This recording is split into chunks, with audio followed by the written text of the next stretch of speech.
Bizarre Brain Comics.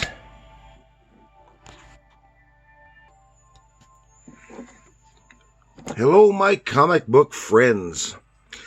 Welcome to Bizarre Brain Comics. I am Gary, your host. And those of you who have been around following my channel for a while may be wondering how come I haven't been appearing on camera for my introduction and stuff lately.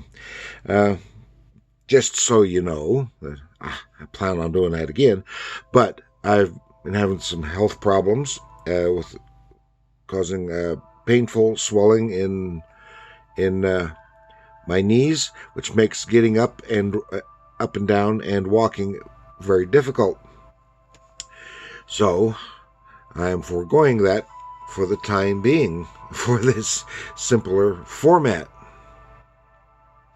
Okay, now this is where I like to take a look at some older comics, talk a little bit about the characters and creators, and examine the stories and the art. And this time, I want to take a look at this book right here. This is Teenage Mutant Ninja Turtles presents April O'Neil, #1. This is part 1 of 3, The May East Saga. And this is interesting because this is from what, 1993. I don't remember ever seeing this, but this is at the time when I wasn't paying any much attention to the Archie Turtles books. And this is quite interesting. It was just a 3-issue miniseries written by Stanley. Was that Wiater, and drawn by Bob Fingerman. And here you see this very interesting and strange cover to this one, and the cover to this #1 was based on a Queen album cover, which was based on a cover to an Astounding Science Fiction magazine cover by Frank Kelly Freas, and it even credits here Bob Fingerman after Kelly Freas down here in the corner. So he knew where he was drawing the greatness from, and gave credit for that. But this is really, and the reason I say it's include Queen in that instead of just going straight to the Kelly Freas Astounding cover is because of the figures here, which are reminiscent of the figures of the band Queen in a similar situation, rather than the original cover design, which had a single finger in the robot's hand. And that's cool, kind of cool, this giant robot thing. Okay, and I tell you, I like the story. I've only got the one issue, so I have no idea how it rounds out. But so far I like the story, and I like the artwork. But the art there's something about it that's just a little bit off to me, but it's not off-putting. I don't know if it's because Bob Fingerman's versions of these characters is different than the model version of the animated show and related comic, or what. I can't say, but I do like it.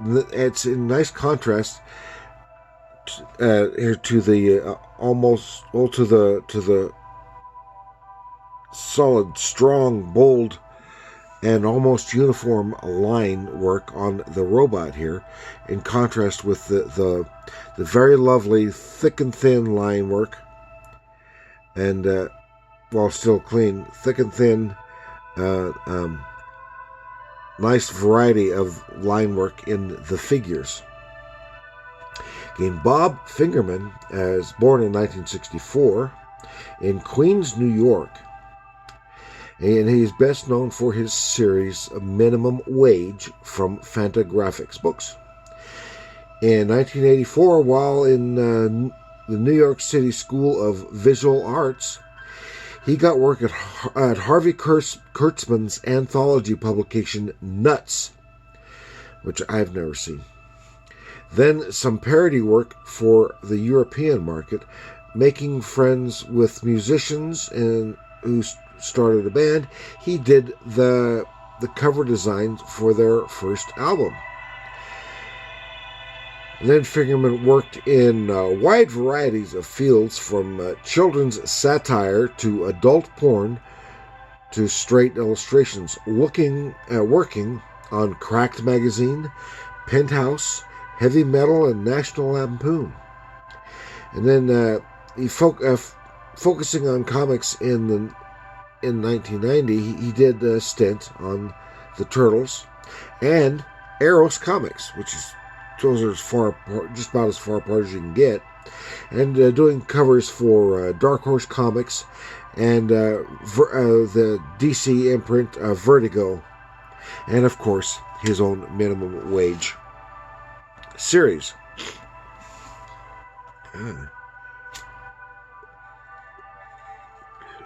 And here I go getting stuffed up again. I don't know why.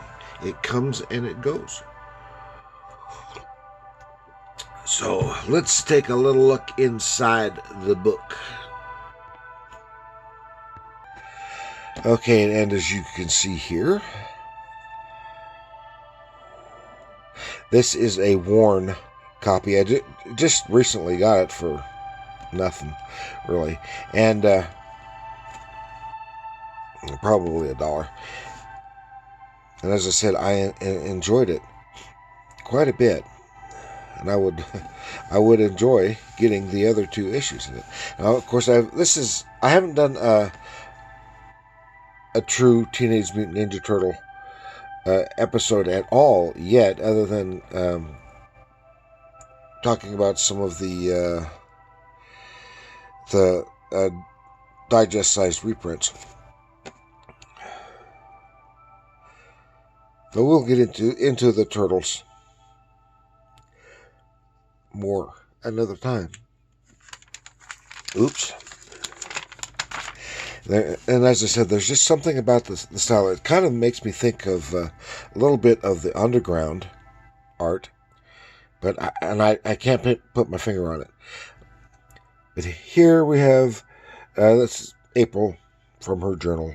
April O'Neil, friend of the Turtles, news journalist. And it's mentioning here how of course, this was in 93. This is at the fall of the Iron Curtain and the breakup of the Soviet Union. And some of the U.S. military stuff was extended down or withdrawn. And it's talking here about this one island that had some kind of U.S. listing post on it. And April is, you can see here, April is oddly taken by that island. So there's something about that island, which is apparently called May East.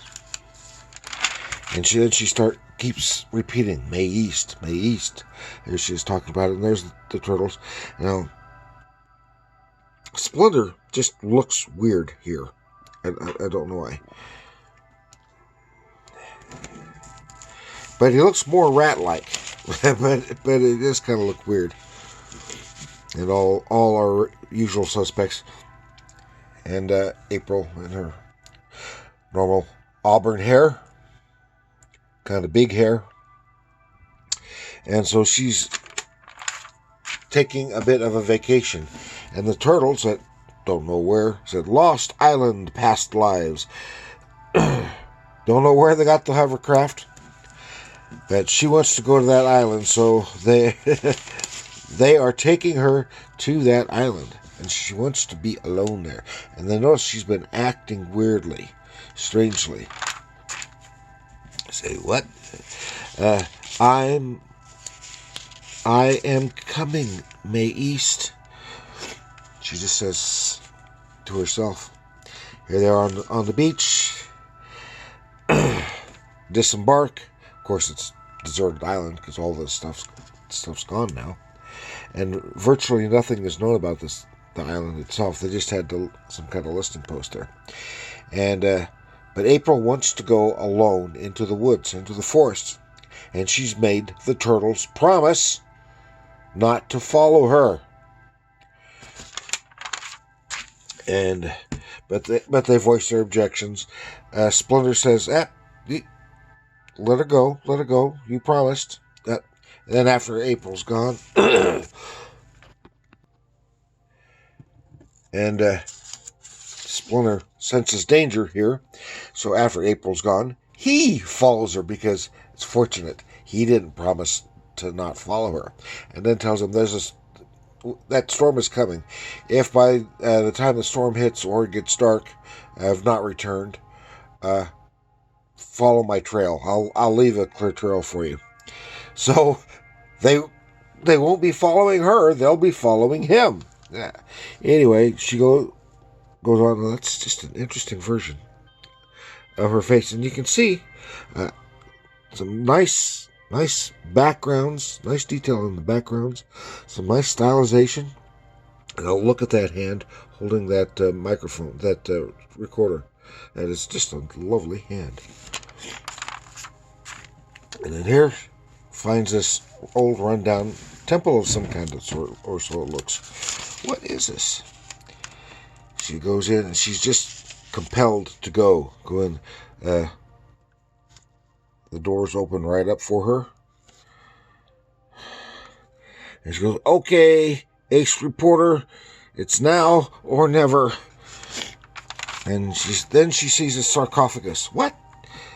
Like a glass sarcophagus with a mummy, preserved figure, wrapped like a mummy, but totally preserved. Then suddenly, quick zoom! Lightning strikes through the ceiling, zaps the figure right through the glass case, and she is alive. But notice, she's obviously Asian, but otherwise, she is like an exact duplicate of April, down to the hairstyle, with a very voluptuous figure. I live. Who are you? And this is where you find out that she is May East. She's some kind of old school sorceress, and April is a direct descendant of hers. So apparently somewhere in there, April has some Asian background in her heritage. And then April just collapses, boom, passes out. Splinter shows up. It's a nice visual storytelling. You can easily follow what's going on, even without reading it, pretty much. Splinter shows up, and Mace is putting some kind of gizmo on April's head. With this, she's going to absorb all of April's knowledge, bring her up to date, and it will help increase her own power. Because all of this stuff was pre-planned to centuries before. So she and Splinter, they do the dance of ninjutsu. Fight. Then the turtles show up, and she says, April, well, you cannot help April, and I'll get you all, yada, yada, yada, but we won't let you. Then April, while distracted, April wakes up, kind of forcing May East back a bit. And then she snatches some kind of potion from one of the shells, slugs it down, and then she begins hulking out. Rah, rah, rah. My name is too complex for your strange creatures to ever pronounce. It offends my ears how you mangle it. And she's hulking out and growing and becoming a giant robot. You may fear me then as May East. Like, holy cow, what's going on? And there she is, as a giant robot, towering over the turtles, towering over everything on the island. Well, they're up there and they're trying to fight her, climbing her up, and quack, quack. It's to no avail. While they're distracting the giant robot, Splinter is with April. Says, it's up to you. You have the power. You are her descendant. The power is in you. It's up to you. And she takes some of the same solution, and boom, crack-a-boom, she is a giant robot too. So here we see giant robots attack. It's kind of a bizarre interpretation here. It looks, I mean, the artwork is great. It's just like an intrusion into the story, giant robots. But it looks cool. It's almost like an excuse to have that cover. Which is fine. It works. So they fight. Nearly take out the little turtles around their feet. As they smash their way across the island. Swords crash. Till April kicks May East, and she's down, about to get her with her sword, and it's like the potion wears off. Boom, and May East is gone. April is back to herself again. Oh my gosh, is that a multiple choice? April, are you all right? All this destruction on the island, and then they leave the temple. If I can get the page, all these pages are difficult to pick up, and shut the doors to the temple, and they are off, heading back home to New York. Continued next month.